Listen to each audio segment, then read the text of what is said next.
Oke, Bismillahirrahmanirrahim. Assalamualaikum warahmatullahi wabarakatuh. Waalaikumsalam Waalaikumsalam warahmatullahi warahmatullahi wabarakatuh. Oke, Alhamdulillah. Hari ini saya masuk ke pertemuan ketiga. Di pertemuan ketiga ini, sebelum saya bahas materi baru tentang perancangan entity relational diagram, saya bahas dulu tugasnya ya. Kemarin masing-masing saya sudah ngecek beberapa tugas pembuatan basis data, database, dan masih ada yang mengerjakannya asal-asalan ya, yang saya kirim di grup yang membuat database pegawai. Jadi nggak sesuai perintah ya. Kalau bikin tugas dan nggak sesuai perintah itu mending nggak usah dikumpulkan ya. Bikin capek ngoreksinya. Yang niat ngerjain aja. Perintahnya sudah sangat jelas ya. Bikin database atas nama-nama dan name. Tapi yang dikumpulkan database pegawai. Berarti kan pertama nggak baca, nggak tahu tujuannya apa. Kalau asal ngumpulin mending nggak usah ya. Jadi kerjakan sungguh-sungguh sesuai perintah. Kemudian di pertemuan ini saya juga sudah mengadakan tes. Yang belum silakan nanti setelah ujian. Batas waktunya saya perpanjang ya sampai jam 6 sore. Tujuan saya melaksanakan CBT ini apa? Supaya melihat pemahaman kalian, apakah ada yang belum paham tentang materi sebelumnya. Dan memaksa untuk belajar. Itu intinya. Memaksa masing-masing dari kalian untuk belajar. Kalau yang tugas membuat basis data ya memaksa masing-masing kalian untuk praktek supaya paham seperti itu. Oke, yang belum silakan nanti ngerjakan setelah materi kita hari ini. Materi kita hari ini adalah pembuatan IR diagram. Kalau kalian dulu di semester 1 mengenal yang namanya flowchart gitu ya. Flowchart itu adalah diagram alir. Bahasa Indonesianya diagram alir ya. Untuk pembuatan sebelum membuat sebuah sistem atau membuat sebuah aplikasi itu harus membuat flowchart terlebih dahulu. Kalau basis data atau database kita harus buat rancangannya terlebih dahulu. Nah, rancangan basis data itu dibuat dalam bentuk IR diagram. Termasuk nanti hari ini tugasnya adalah masing-masing nanti silakan melaksanakan untuk membuat IR diagram. Karena kompetensi yang mau dicapai dari materi ini adalah masing-masing bisa merancang dan mengimplementasikan sebuah perancangan basis data menggunakan IR diagram.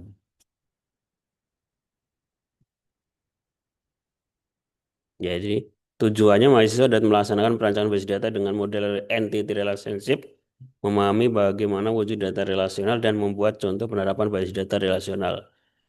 Pengertiannya, kalian bisa baca sendiri ya pengertiannya. IRD merupakan abstrak atau konseptual representasi atau perwakilan dari sebuah data. Entity relationship adalah salah satu metode pemodelan basis data yang digunakan untuk menghasilkan skema konseptual untuk jenis model data semantic system.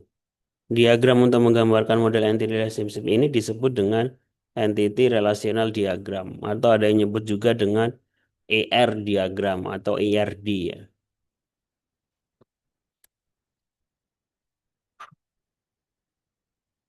Jadi, notasinya dalam flowchart juga kita mengenal notasi ya. Notasi itu bahasa lain dari simbol yang dipakai. Kalau flowchart itu kan ada notasi for, notasi if, else, start, end gitu ya. Pemrosesan, deklarasi variabel dan lain sebagainya. Jadi kalau di IR diagram juga ada notasi-notasi, tapi nggak terlalu banyak. Kayak yang pertama adalah entity atau entitas. Entitas itu apa? Entitas adalah objek dalam dunia nyata, bisa berupa objek fisik dan bisa berubah objek konsep. Nah, entitas itu nanti di sebuah IR diagram, kemudian diimplementasikan dalam basis data, dia berubah menjadi sebuah bentuk tabel. Entitas itu adalah perwakilan perancangan dari sebuah tabel dalam basis data. Contohnya rumah, manusia, kendaraan, peralatan, atau objek konsep, pekerjaan, perusahaan, rencana, kasus, atau transaksi, dan lain sebagainya. Entitas adalah suatu objek yang dapat dibedakan dan diidentifikasikan secara unik dengan objek lainnya, di mana semua informasi yang berkaitan dengannya dikumpulkan. Kumpulan dari entity yang sejenis dinamakan entity set. Oke. Contoh dari sebuah entity itu apa? Oh, setelah ini ada, setelah entitas itu atribut ya. Sebuah entitas itu memiliki atribut. Atribut itu apa? Atribut itu kalau dalam sebuah pemrograman itu bisa juga disebut parameter, ya. Parameter atau variabel yang mengikutinya gitu ya. Atribut berfungsi untuk mendeskripsikan karakter entity atau relationship, misal entity pegawai memiliki atribut NIK, nama, alamat, dan nomor HP. Kalau digambarkan dalam sebuah tabel, dalam sebuah gambar, contoh paling sederhananya adalah entity yang disebut dengan mahasiswa. Nah, ini contoh entitas ya, entitas mahasiswa. Kalau dalam basis data nanti berubah menjadi sebuah tabel. Atributnya itu adalah parameter yang mengikutinya, variabel yang mengikutinya. Bisa nomor KTP, NIM, nama, gitu ya, alamat, tanggal lahir, jenis kelamin, status, nomor HP, dan foto. Ini penting dalam perancangan basis data ya, atau perancangan IR diagram untuk menggambarkan nanti kira-kira sistem kita itu tabelnya apa saja, terus atributnya apa saja ya, atau tabelnya apa saja, nanti field-nya itu apa aja, field-nya. Contoh gambar sebuah, sebelum ke contoh, apa saja notasi dalam IR diagram. Notasi itu istilahnya adalah simbol. Simbol apa saja yang kita pakai dalam pembuatan IR diagram atau notasi ya. Kita menyebutnya notasi. Definisi lain adalah simbol. Simbol entitas itu dalam bentuk persegi panjang, simbol relasi dalam bentuk belah ketupat ini ya. Simbol atribut dalam entitas dalam bentuk ini apa namanya? Lonjong seperti ini dan garis. Jadi cuma ada 1, 2, 3, 4. Jadi bentuk PR diagram itu cuma 4 ini aja, nggak banyak. Jadi kalian bisa buat menggunakan Microsoft Visio atau bisa menggunakan yang versi website atau browser itu AR draw.io ya, draw.io. Cuma ini ya saja. Contoh gambaran sebuah IR diagram. Nah, contoh gambaran sebuah IR diagram seperti ini. Di sini kita bisa melihat di sini ada 3 tabel atau 3 entitas. Ada entitas member, ada entitas pegawai, ada entitas CD atau DVD film. Dari sini sih kita bisa lihat bahwa ini adalah IR diagram sebelum membuat basis data sistem persewaan VCD ya. Persewaan VCD ini. Udah lama banget ini contoh. Di sini ada member, entitas member atau tabel member. Dia memiliki atribut nomor member. Kalau ada garis bawahnya ini berarti dia adalah primary key atau nomor unik, nomor member. Terus ada atribut nama, atribut alamat. Terus di sini pegawai ada nama sama nomor pegawai. Di sini ada entity atau entitas DVD, ada kode film, judul sama jenis. Dan di sini relasinya, relasi itu transaksi. Dalam relasi ini ada atribut pembayaran, nomor transaksi, tanggal pinjam, dan tanggal kembali. Ini contoh gambaran sederhana IRD. Jadi nanti tugas hari ini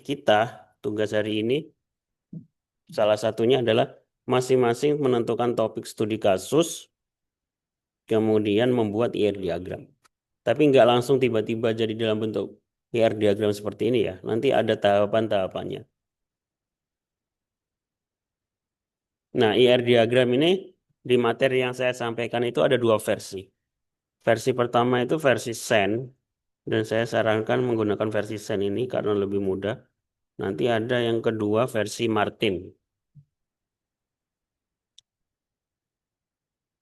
Perbedaan antara IRD versi Sen dan IRD versi Martin terletak pada hubungan entity atau relationship-nya. Jadi antar entity itu terhubung ya, berelasi. Namanya juga basis data relasional.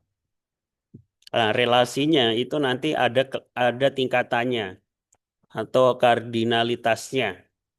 Tingkatan kardinalitas ini berbedaannya yang versi Sen sama versi Martin. Yang versi Sen itu ada one to one, ada one to many istilahnya, ada many to many, cuma ada 3. Nanti yang versi Martin ada 5, lebih banyak. Nah, maksudnya itu apa relasi ini? Nanti saya jelaskan. Satu ke satu ke banyak ke banyak ya, kalau dalam bahasa Indonesia. Ini namanya relasinya. Bentuk relasinya biasanya ada yang nyebut kardinalitasnya. Nah, simbol-simbol versi Martin ini sederhana ya, cuma ini. Ada entitas, bentuknya persegi panjang, relasi antar entitas, bentuknya bilah ketupat ini. Kalau dalam flowchart ini bentuk untuk perulangan, perulangan dan percabangan. Terus atribut atau identifier. Kemudian kardinalitasnya. Ada yang menyebut tingkatan dalam relasi itu kardinalitas. Kardinalitas itu relasinya. Ada 1 ke 1, one to one, 1 ke n, 1 ke banyak, atau n to m, banyak ke banyak, many to many. Cuma ada 3. Nah, ini contoh penggambaran one to one. Di sini ada entitas A berelasi 1 ke 1 kepada entitas B. Gambar di atas itu menunjukkan bahwa satu rekod pada entitas A hanya berhubungan terhadap satu rekod pada entitas B. Maksudnya gimana? Contohnya di sini tabel mahasiswa ya. Terus di sini ada tabel kelas. Berarti satu mahasiswa hanya boleh mengambil berhubungan dengan satu kelas. Maksudnya seperti itu. Nggak bisa satu mahasiswa mengambil banyak kelas. Ini tujuannya apa? Tujuannya supaya tidak ada redundansi data atau data double. Nanti akan saya kasih contoh biar lebih paham. Nah, kemudian ada istilahnya namanya many to many, banyak ke banyak. Contohnya adalah mahasiswa ke mata kuliah. Jadi banyak mahasiswa bisa ngambil banyak mata kuliah. Jadi satu atau lebih mahasiswa itu bisa ngambil banyak mata kuliah. Gambar di atas menunjukkan bahwa lebih dari satu rekor pada entitas A berhubungan terhadap lebih dari satu rekor pada entitas B. Nah, tujuan kita menentukan ini di awal itu apa? Tujuannya adalah untuk nanti menentukan jumlah tabel yang diperlukan.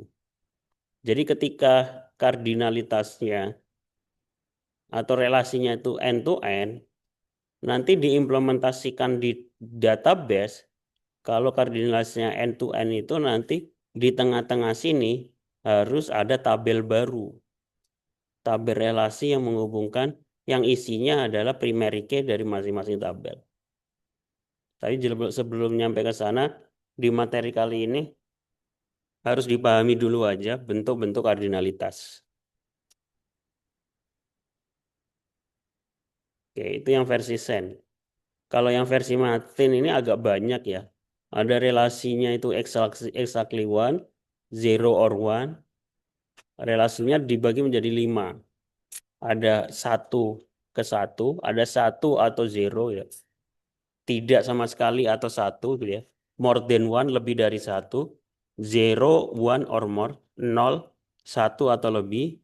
1 or more. 1 atau lebih banyak. Jadi ada banyak. Kalau versi Martin ini kita nggak menulis angka 1 atau n, dia dalam bentuk simbol ini. Bentuk simbol ini maksudnya exactly one, bentuk simbol ini maksudnya 0 or one, ini banyak, more than one, 0, 1 or more, 1 or more. Makanya saya menyarankan versi Sen ya, nanti kalau di dalam pemilihan pembuatan IR diagram. Karena versi Martin ini agak lebih banyak. Ini contoh gambarannya, sama seperti tadi. Satu rekod pada entitas A hanya berhubungan satu rekod pada entitas B. Nah, contohnya di sini rektor ke universitas. Satu rektor memiliki hanya satu universitas. Hubungannya seperti itu.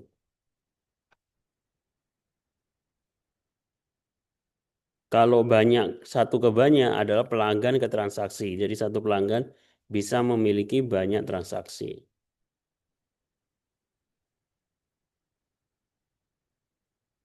Nah, tahapan apa saja yang perlu dilaksanakan dalam pembuatan IR diagram?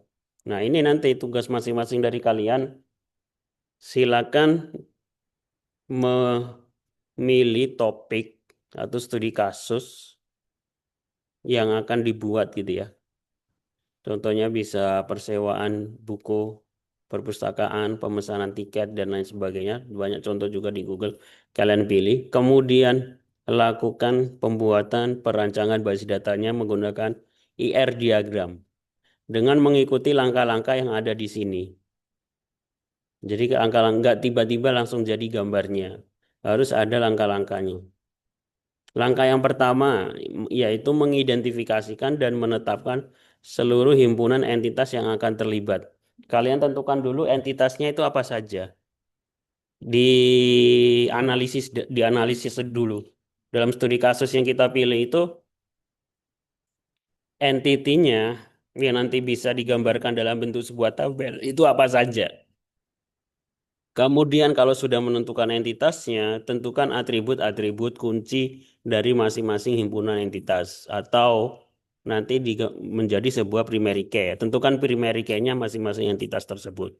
Kemudian mengidentifikasi dan menetapkan seluruh himpunan relasi di antara himpunan entitas yang ada beserta foreign key-nya. Kemudian menentukan seluruh relasinya. Relasinya itu hubungan antar entitasnya ditentukan.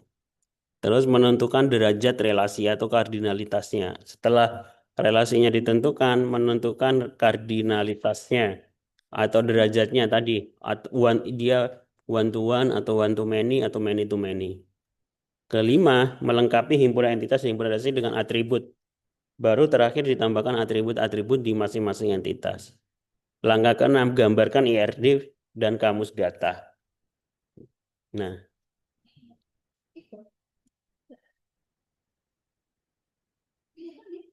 contoh di sini saya kasih contoh adalah implementasi pembuatan IR diagram di sistem akademik kampus ya, SIAKAT. Tahap pertama menentukan entitas atau entity. Di sistem SIAKAT itu kira-kira ada entitas apa saja. Di sini akhirnya ditentukan ada 4, ada mahasiswa, ada dosen, ada entitas mata kuliah, dan entitas ruangan. Ketika sudah ketemu entitasnya, tentukan atribut dan primary key-nya. Di sini ditulis ya, mahasiswa itu memiliki atribut NIM sebagai primary key, terus ini ditambahkan tipe datanya integer, nama mahasiswa, nama lengkap mahasiswa, tipe datanya string, alamat mahasiswa, alamat lengkap mahasiswa, tipe datanya string. Kemudian dosen, ada NIP sebagai primary key. PK ini primary key ya, atau field unik yang sudah kita bahas di pertemuan sebelumnya. Terus ada nama dosen, alamat dosen. Terus mata kuliah ada kode MK, nama MK, deskripsi. Terus ruangan, kode ruang, lokasi ruang, kapasitas ruang. Oke. Kira-kira sampai di sini ada yang ditanyakan? Bisa dipahami?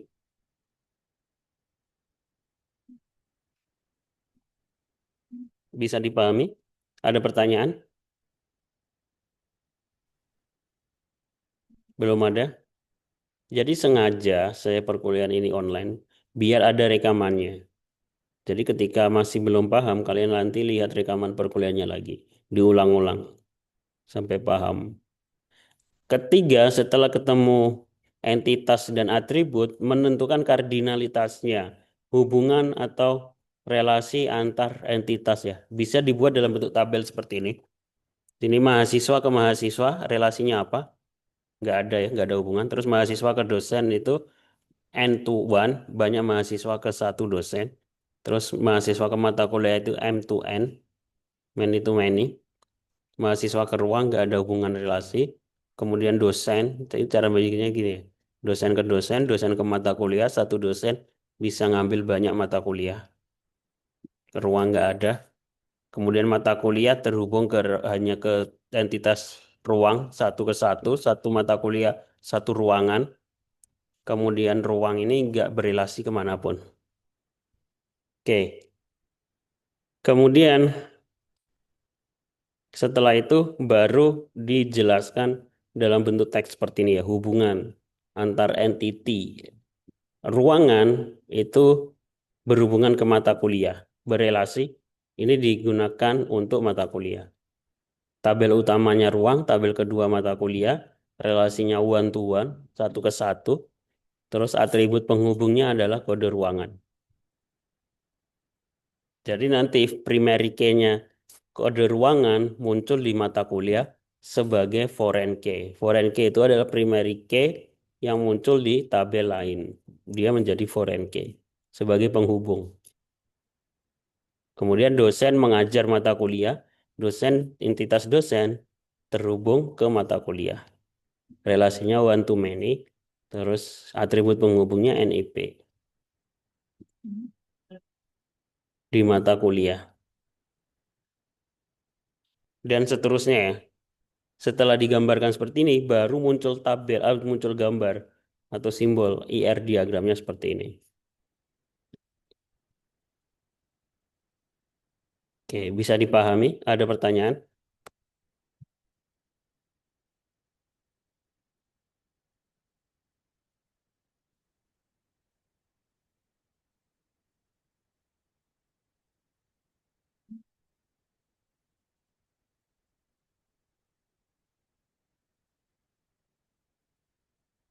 Nah, nanti saya share link materi yang lain ya dari Geek for Geeks.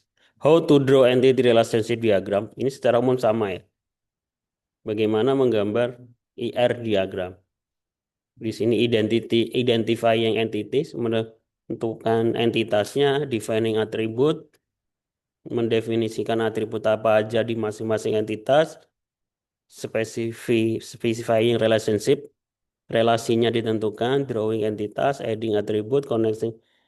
Nah, ini kalau di langkah-langkahnya kita gambarnya seperti ini dulu ya. Entitasnya ditentukan dulu, kemudian menambahkan atribut di masing-masing entitas, terus menuliskan relasinya, kemudian baru menentukan kardinalitasnya, hubungan masing-masing relasi tersebut. Apakah dia one to many, dan lain sebagainya. Akhirnya muncul sebuah IR diagram seperti ini.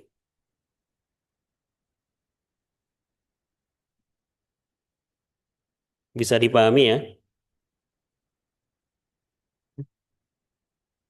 Jadi, di pertemuan ketiga kita kali ini, tugasnya adalah membuat IR diagram. Tujuannya apa? Tujuannya untuk mengetahui nanti hasil yang kalian kerjakan itu sudah benar atau belum ya, saya koreksi. Jadi itu kan kelihatan apakah sudah paham implementasi dalam pembuatan IR diagram atau belum.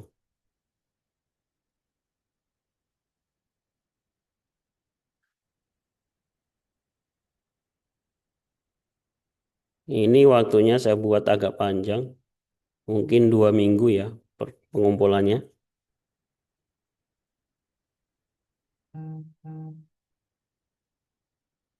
Judulnya pembuatan IR diagram tugas ketiga ini di pertemuan 3.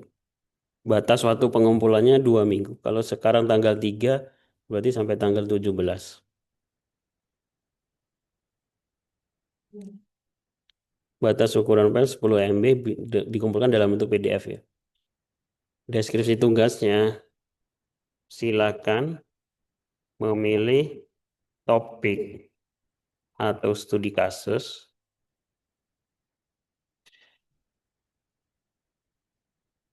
kemudian buat tahapan-tahapan dalam merancang basis data menggunakan IR diagram, IRD ya, atau IR diagram.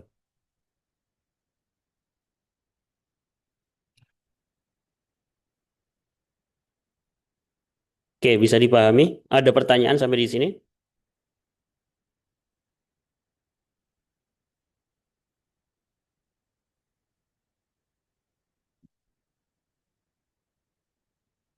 Isi presentasi tadai hadir semua. Nggak usah.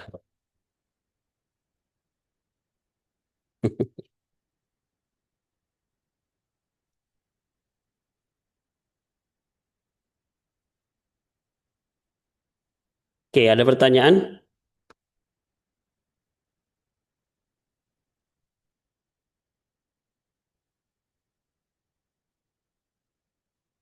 Dari 33 yang hadir ini nggak ada pertanyaan? Nggak ada pertanyaan itu artinya belum tahu ada yang ditanyakan atau sudah paham itu. Beda tipis ya. Saya kira yang lebih tepat karena mungkin karena belum paham ya. Jadi supaya lebih paham, ya dikerjakan tugasnya ini. Nanti kalau ketemu kendala ditanyakan di grup yang sudah saya buat. Kalau ada waktu ya silakan nanti lihat rekaman perkuliahannya lagi. Kalau pengen ada cari referensi, tinggal buka Google, tapi jangan ditiru 100% ya. Tulis saja IR diagram. Oh, saya studi kasusnya perpustakaan. Ya, IR diagram perpustakaan. Nanti akan muncul banyak di sini. Dijadikan referensi, bukan ditiru ya.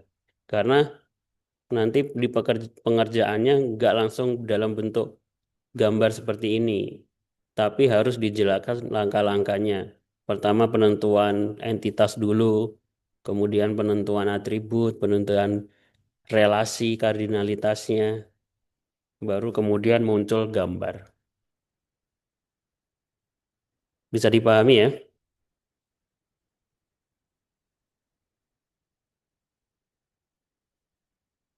Bisa dipahami?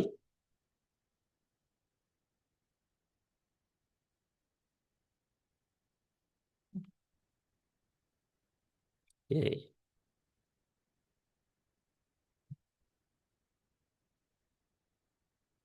Waktu pengumpulannya untuk RDRKM 2 minggu, saya kira cukup. Yang belum mengerjakan CBT-nya silakan dikerjakan. Oke, saya cek dulu CBT-nya. Saya pengen tahu salahnya di sebelah mana.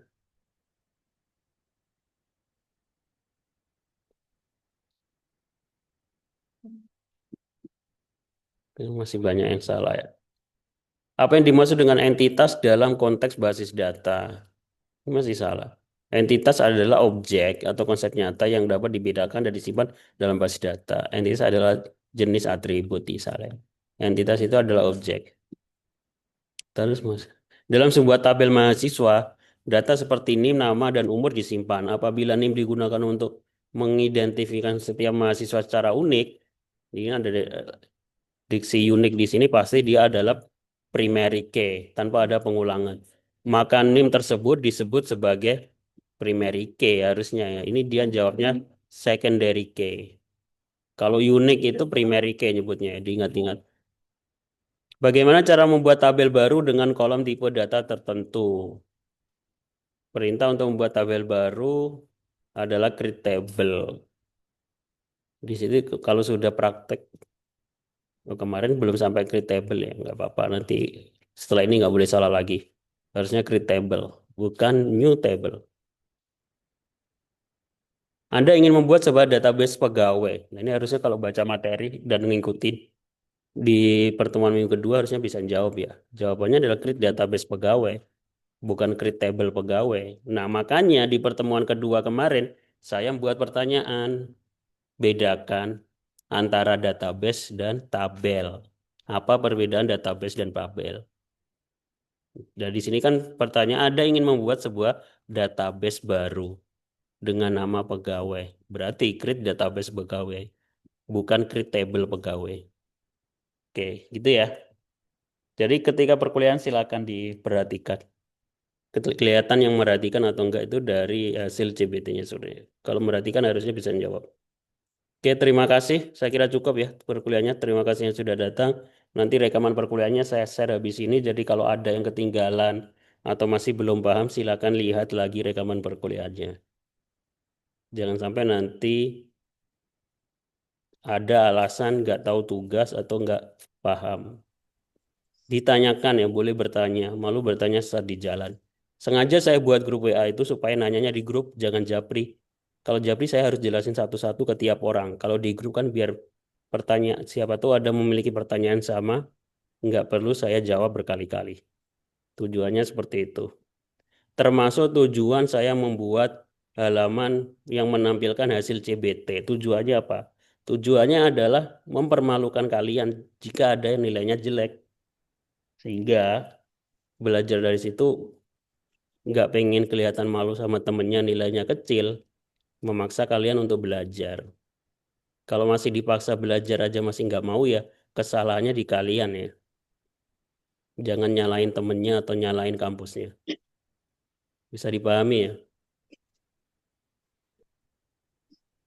Bisa dipahami? Oke, saya kira sudah paham. Kalau nggak paham nanti silakan lihat rekaman perkuliahannya lagi. Terima kasih yang sudah datang. Saya akhiri. Assalamualaikum warahmatullahi wabarakatuh. Waalaikumsalam Waalaikumsalam warahmatullahi warahmatullahi wabarakatuh.